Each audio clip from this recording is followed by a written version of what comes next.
আসসালামু আলাইকুম। যে যেখান থেকে আমার ভিডিওটা দেখছেন সবাইকে অসংখ্য ধন্যবাদ। আশা করি সবাই ভালো আছেন, সুখে আছেন, সুস্থ থাকেন আর ভালো থাকেন এটাই কামনা করি। আমিও আমার পরিবারকে নিয়ে ভালো আছি আলহামদুলিল্লাহ।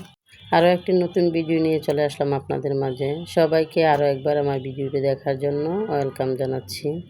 আশা করি দয়া করে সবাই আমার পাশেই থাকবেন। আর কেউ যদি আমার ভিডিওটি প্রথম দেখে থাকেন তাহলে চ্যানেলটিতে সাবস্ক্রাইব করে যাবেন আর পাশে থাকা বেল আইকনটি ক্লিক করে যাবেন। এখন প্রায় 10:30 বাজে। সকালবেলা নাস্তা খাইয়ে মেয়েকে স্কুলে দিয়ে এসে বাসায় একটু বিশ্রাম নিয়েছি। আর বাসায় টুকিটাকি কাজগুলো সেরে নিয়েছি। হাজব্যান্ডকে অফিসে বিদায় করে দিয়েছি। উনি আজকে খাবার নেয়নি। বলল যে উনি নাকি বাহিরে খাবে, মিটিং আছে না কি যেন বলল, আমার সঠিক খেয়ালও নেই। তো ছোট ছেলেকে বললাম যে চলো বাবা, তুমি আর আমি একটু বাজার করে নিয়ে আসি টুকিটাকি। ছোট ছেলে বলল আম্মু একটু ভিডিও করি। তা আমি বললাম যে ঠিক আছে করো, যেহেতু ব্লগ ভিডিও বানাই তাহলে তো ভিডিও করতেই পারি। তাই একটু ভিডিও করলাম আর কি। ভিডিও করে রাখলাম যে কি কি বাজার করলাম। আমরা মধ্যবিত্ত ফ্যামিলির মানুষ, অত আহামরি কেনাকাটা বাজার করি না। আবার মাঝে মধ্যে করি, হয়তো বলবেন যে দেখি তো অনেক বাজার করেন, কি করব। মেহমান থাকে আলহামদুলিল্লাহ সারা বছর বাসায়। অনেক সময় দেখা যায় যে হাতে টাকা থাকে না, তারপরেও বাধ্য হয়ে ভালো বাজার করতে হয়, কেনাকাটা করতে হয়। টাকা না থাকলেও যেহেতু মেহমানদেরকে তো মেহমানদারি তো করতেই হবে, খাওয়াতে হবে। ওরা তো আর প্রতিদিন আমার বাসায় এসে বসে থাকবে না, যে কোনো মেহমানই হোক। তাহলে ওই হিসেবে বাজার করা হয় আর কি। এই তো এইখানে প্রায় 4,000 টাকার বাজার। শুধু 2 গ্যালন তেল এনেছি। আর পুষ্টি তেলটা আমি কখনো খাইনি আগে। একবার রমজানে এনেছিলাম শুধু ভাজা-ভুজা করার। আর এবার আনলাম। আমরা সবসময় তেঁতুলটাই খাই। আর ফ্রেশও খাইনি, এই ফার্স্ট টাইম আনলাম। আর নুডলস, ডাল-টাল এই টুকিটাকি আর কি। তবে এই বাজারে প্রায় ১-১.৫ মাস চলে যাবে। আর কিছু বাজার করতে হবে আর কি। ৩টা ডিশ ওয়াশার নিয়েছি।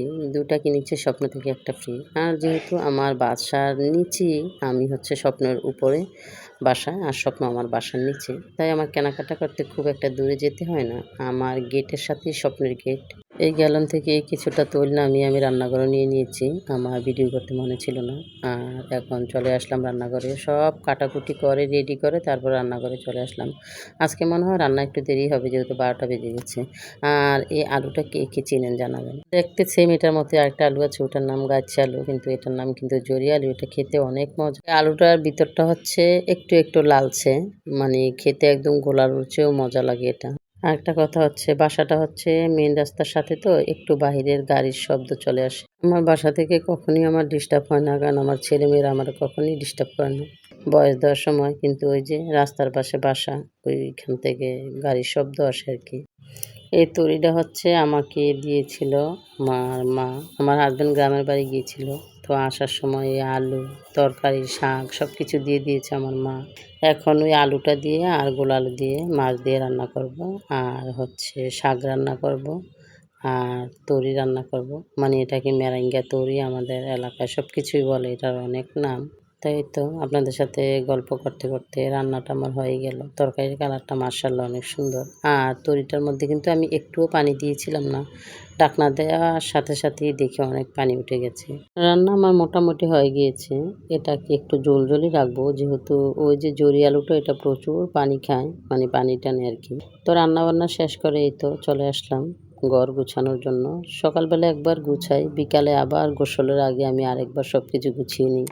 রুমটাকে দেখতে একটু ফ্রি লাগছে না? এই মেশিনটা ছিল আমার ছেলের রুমও। তো আমার ছেলে প্রতিদিন বলে আম্মু কম্পিউটারটা আমার রুমে দাও আর মেশিনটা তুমি দাদা দাদির রুমে নিয়ে আসো। যেহেতু আমার শ্বশুর শাশুড়ি এখন বর্তমানে এইখানে নেই, তো চিন্তা করলাম নিয়ে আসি। আর ওনারা থাকলেই বা কি, ওনারা তো আর আমাকে ডিস্টার্ব করবে না। আর আমি তো প্রতিদিন মেশিনও বই না, কয়েকদিন পর পর বই, যখন প্রয়োজন তখন আর কি।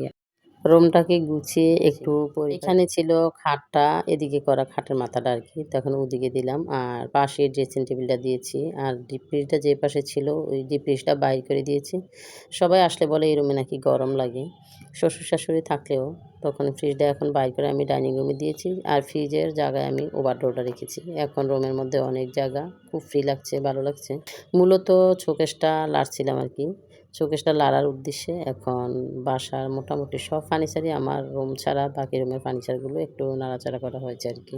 আর এই কাজটা করার সময় আমি ভিডিও করিনি, কারণ অনেক ঝামেলা থাকে আর ভিডিও করা অনেক টাফ হয়ে যায় কাজ করে করে। আমার রুমটা আমি সুন্দরভাবে গুছিয়ে নিয়েছি পরিপাটি করে। আর এটা হচ্ছে একটা ট্যাব।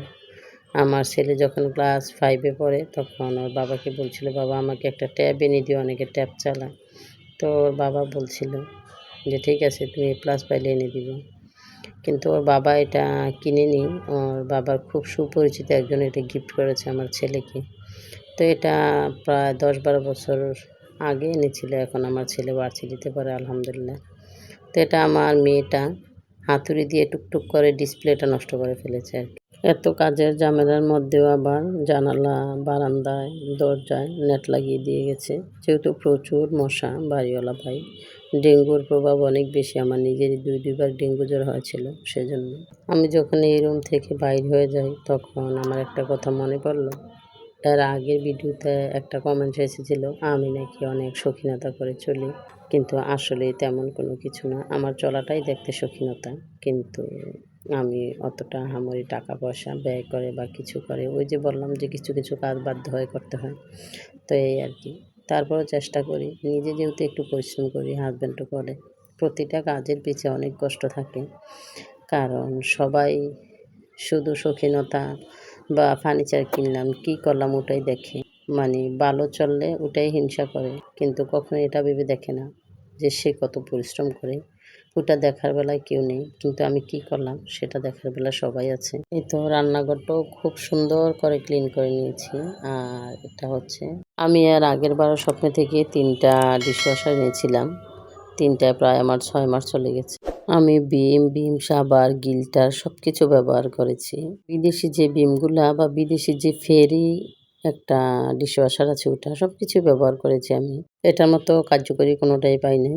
এটা খুব অল্প ১ ফোঁটা নিলেই অনেক ফেনাও হয়ে যায়, পরিষ্কারও হয়ে যায়। প্রায় ১০ দিন হবে এটা নামিয়েছি। মাত্র একটু শেষ হয়েছে। এটার নাম হচ্ছে কিল্টার ক্লিন। চাইলে আপনারাও এনে পরীক্ষা করে দেখতে পারেন। অনেক ফেনা এবং অনেক পরিষ্কার হয় এটা। আপনাদের সাথে একটু শেয়ার করলাম যদি কারো উপকারে আসে। আর এই যে শোকেসটা আবারও এখানে নিয়ে আসলাম। আগে এখানে ছিল। তো যখন আমি এই ফ্রিজটা নিলাম, আমার এই শখের ফ্রিজটা ডবল ডোরের, এটা অনেক বড়, একদম স্টিল আলমারির মতো বড় এটা।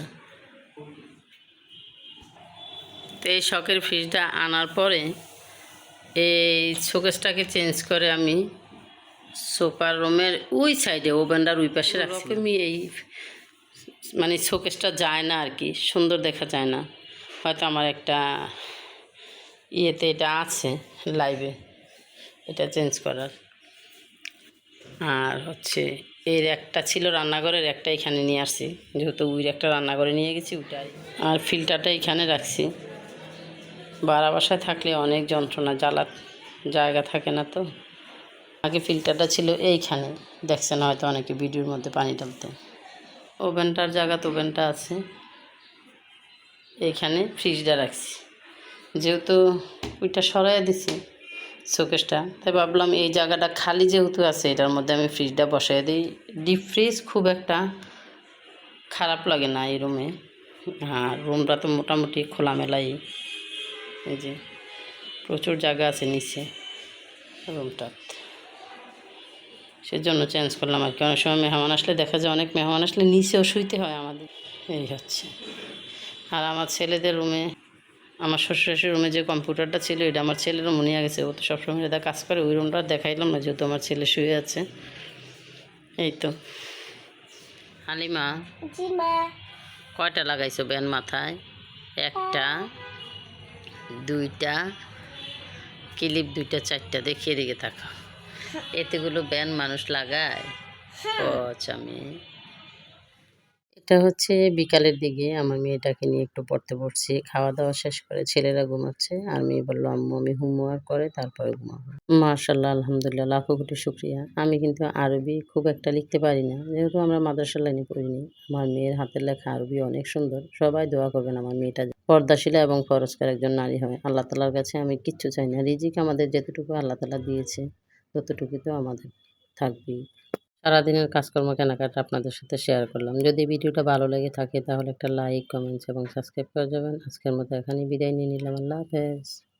আর যদি ভিডিওতে ভুল ত্রুটি থেকে থাকে তাহলে ক্ষমা সুন্দর দৃষ্টিতে দেখবেন।